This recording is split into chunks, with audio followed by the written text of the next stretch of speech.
Election officials and poll workers are preparing to make sure voting is easy and accessible for everyone. Our Kelly Kennedy lays out the options voters with disabilities have to make their voice heard. People with disabilities have several options to make voting an easy experience. To start, there are handicap-accessible voting machines at every polling place in the state.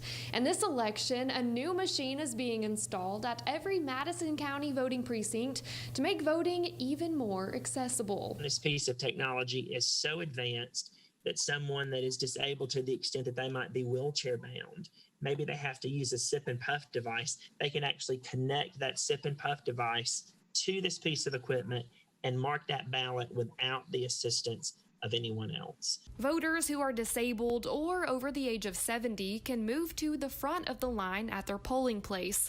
Just first, let a poll worker know.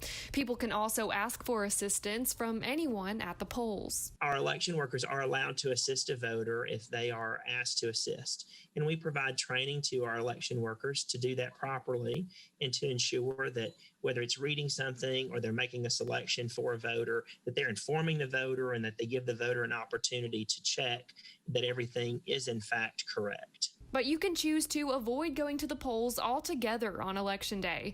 Voting absentee is a great option, especially during the pandemic. They can request a ballot by mail through October the 29th.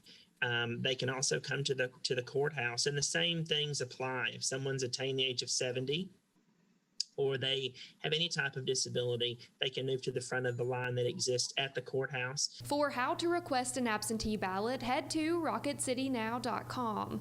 Putting the Valley first, Kelly Kennedy, WZDX News.